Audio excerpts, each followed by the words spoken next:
ಮೈಸೂರು ಜಿಲ್ಲಾ ಪೊಲೀಸ್ ವತಿಯಿಂದ ಸುಮಾರು 3 ಆರೋಪಿತರನ್ನು ಬಂಧಿಸಿ ಒಟ್ಟು 8 ಕಾರುಗಳನ್ನು ವಶಪಡಿಸಿಕೊಳ್ಳಲಾಗಿದೆ. ಅದರ ಬಗ್ಗೆ ಒಂದು ಹೆಚ್ಚಿನ ಮಾಹಿತಿಯನ್ನು ಕೊಡಲಿಕ್ಕೆ ತಮಗೆಲ್ಲ ಕರೆದಿದ್ದೀವಿ. ಎಲ್ಲರಿಗೂ ಸುಸ್ವಾಗತ. ಬನ್ನೂರು ಪೊಲೀಸ್ ಸ್ಟೇಷನ್ ವ್ಯಾಪ್ತಿಯಲ್ಲಿ ಅಭಿಷೇಕ್ ಅಂತೇಳಿ ಒಬ್ಬರು ದಿನಾಂಕ 18/3/2026 ಒಂದು ಪ್ರಕರಣವನ್ನು ದಾಖಲಿಸ್ತಾರೆ.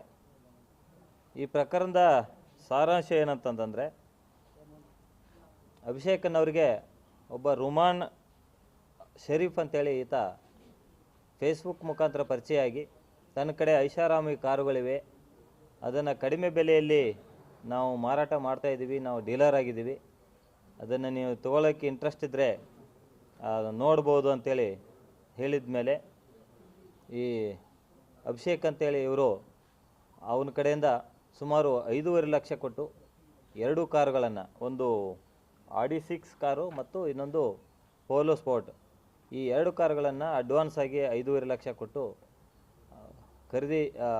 ಅಲ್ಲಿಂದ ಖರೀದಿ ಮಾಡ್ಕೋತಾರೆ. ಖರೀದಿ ಮಾಡಿಕೊಂಡು ದಾಖಲಾತಿಗಳನ್ನು ನಂತರ ಕೊಡ್ತೀನಿ ಅಂತೇಳಿ ಹೇಳ್ತಾರೆ. ಇದಾದಮೇಲೆ ಸುಮಾರು ದಿನ ಆದರೂ ಸಹಿತ ದಾಖಲಾತಿಗಳನ್ನು ಕೊಡೋದಿಲ್ಲ. ಫೋನ್ ಕರೆ ಮಾಡಿದರೂ ಸಹಿತ ಸರಿಯಾಗಿ ಸ್ಪಂದನೆ ಮಾಡೋದಿಲ್ಲ. ಒಂದು ದಿನ ರಂಗಸಮುದ್ರ ಹತ್ರ ಇವರು ಹೋಗ್ತಾ ಇರುವಾಗ ಅಲ್ಲಿ ಸಿಕ್ಕರು ಅಂಥೇಳಿ ಅವ್ರು ಕೇಳಿದಾಗ ಕೊಡಲ್ಲ ಅಂಥೇಳಿ ಗಲಾಟೆ ಮಾಡಿದ್ರು ಅಂಥೇಳಿ ಪ್ರಕರಣವನ್ನು ದಾಖಲು ಮಾಡಿದರು.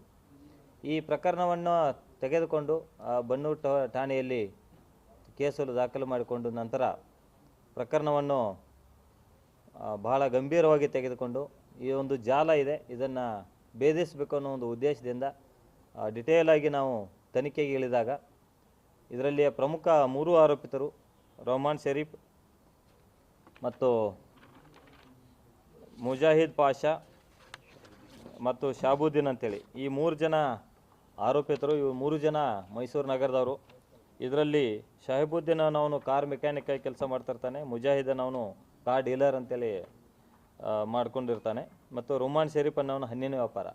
ಈ 3 ಜನ ಆರೋಪಿತರನ್ನು ದಸ್ತಗಿರಿ ಮಾಡಿ ಅವರಿಂದ ಒಂದು ಹೆಚ್ಚಿನ ಒಂದು ಮಾಹಿತಿಯನ್ನು ಕಲೆ ಹಾಕಿದಾಗ ಇವರು ಇದೇ ರೀತಿ ಹಲವಾರು ಕಡೆಗಳಲ್ಲಿ RC ಓನರ್ ಯಾರಿರ್ತಾರೆ, ಯಾರ ಕಡೆ ಕಾರುಗಳಿರ್ತವೆ ಅವರಿಗೆ ನಾವು ಈ ಒಂದು ಕಾರನ್ನು ಪರ್ಚೇಸ್ ಮಾಡ್ತೀವಿ ಅಂಥೇಳಿ ಹೆಚ್ಚಿನ ಒಂದು ಬೆಲೆಯನ್ನು ಅದಕ್ಕೆ ಕೊಟ್ಟು ನಾವು ತೆಗೆದುಕೊಳ್ತೀವಿ ಅಂತ ಹೇಳಿದ ಮೇಲೆ ಅವರು ಒಪ್ಕೊಂಡಾದ್ಮೇಲೆ ಅವರಿಗೆ ಅಡ್ವಾನ್ಸ್ ಆಗಿ ಸ್ವಲ್ಪ ದುಡ್ಡನ್ನು ಮಾತ್ರ ಕೊಟ್ಟು ನಂತರ ದುಡ್ಡನ್ನು ಕೊಡ್ತೀವಿ, ನೀವು ಡಾಕ್ಯುಮೆಂಟ್ಸ್ ಎಲ್ಲ ನಿಮ್ಮ ಕಡೆನೇ ಇರಲಿ, ನಾವು ಪೂರ್ತಿ ದುಡ್ಡು ಕೊಟ್ಟಾಗ ಡಾಕ್ಯುಮೆಂಟ್ಸನ್ನು ಕೊಡ್ತೀವಿ ಅಂಥೇಳಿ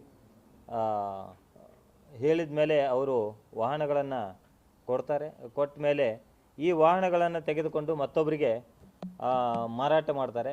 ಹೀಗೆ ಬೇರೆ ಬೇರೆ ಮೂಲದಿಂದ ಪರಿಚಯ ಮಾಡಿಕೊಂಡು ಡಾಕ್ಟ್ರುಗಳಿರ್ಬೋದು, ಒಳ್ಳೊಳ್ಳೆ ಬಿಸ್ನೆಸ್ ಮ್ಯಾನ್ಗಳಿರ್ಬೋದು, ಬೇರೆ ಬೇರೆ ಅವರಿಗೆ ನಮ್ಮ ಕಡೆ ಐಷಾರಾಮಿ ಕಾರುಗಳಿದ್ದಾವೆ, ಕಡಿಮೆ ಬೆಲೆಯಲ್ಲಿ ಮಾರಾಟ ಮಾಡ್ತೀವಿ ಅಂತ ಹೇಳಿ ಅವರಿಗೆ ಈ ಕಾರುಗಳನ್ನು ಕೊಟ್ಟು ದಾಖಲಾತಿಗಳನ್ನು ನಂತರ ಕೊಡ್ತೀವಿ, ಪೂರ್ತಿ ದುಡ್ಡು ಕೊಟ್ಟ ಮೇಲೆ ನಂತರ ಕೊಡ್ತೀವಿ ಅಂತ ಹೇಳಿ ಅಡ್ವಾನ್ಸ್ ಆಗಿ ಅವ್ರ ಕಡೆಯೂ ಸಹಿತ ದುಡ್ಡನ್ನು ಇಸ್ಕೊಂಡು ಇಬ್ಬರಿಗೂ ಮೋಸ. ಯಾರು RC ಓನರ್ ಇದ್ದಾರೆ, ವಾಹನದ ಮಾಲೀಕರಿದ್ದಾರೆ, ಅವರಿಗೂ ಸಹಿತ ಸ್ವಲ್ಪ ದುಡ್ಡನ್ನು ಕೊಟ್ಟು ಅವರಿಗೆ ಗಾಡಿಯನ್ನು ತೆಗೆದುಕೊಂಡು ಹೋಗ್ತಾರೆ. ಇನ್ನು ಯಾರಿಗೆ ಮಾರಿರ್ತಾರೆ ಅವರಿಗೆ ಅಡ್ವಾನ್ಸ್ ಆಗಿ ದುಡ್ಡನ್ನು ತೆಗೆದುಕೊಂಡು ಗಾಡಿಯನ್ನು ಕೊಟ್ಟಿರ್ತಾರೆ, ಅವರಿಗೆ ದಾಖಲಾತಿಗಳನ್ನು ಕೊಟ್ಟಿರೋದಿಲ್ಲ. ಹೀಗೆ ಯಾರು ವಾಹನವನ್ನು ಕಳ್ಕೊಂಡಿದ್ದಾರೆ ಮತ್ತು ಯಾರು ವಾಹನವನ್ನು ಪಡ್ಕೊಂಡಿದ್ದಾರೆ ಇಬ್ಬರಿಗೂ ಸಹಿತ ಅನ್ಯಾಯ ಆಗಿದೆ. ಇದೇ ರೀತಿ ಭಾಳಷ್ಟು ಪ್ರಕರಣಗಳು ಇನ್ನೂ ಹೊರಬರುವ ಸಾಧ್ಯತೆ ಇದೆ. ಇದುವರೆಗೆ ಒಟ್ಟು ಈ 3 ಜನ ಆರೋಪಿತರಿಂದ 8 ವಾಹನಗಳನ್ನು ನಾವು ಪತ್ತೆ ಮಾಡಿ ಅವರಿಂದ ರಿಕವರಿ ಮಾಡಿಕೊಳ್ಳಲು ಯಶಸ್ವಿಯಾಗಿದ್ದೇವೆ.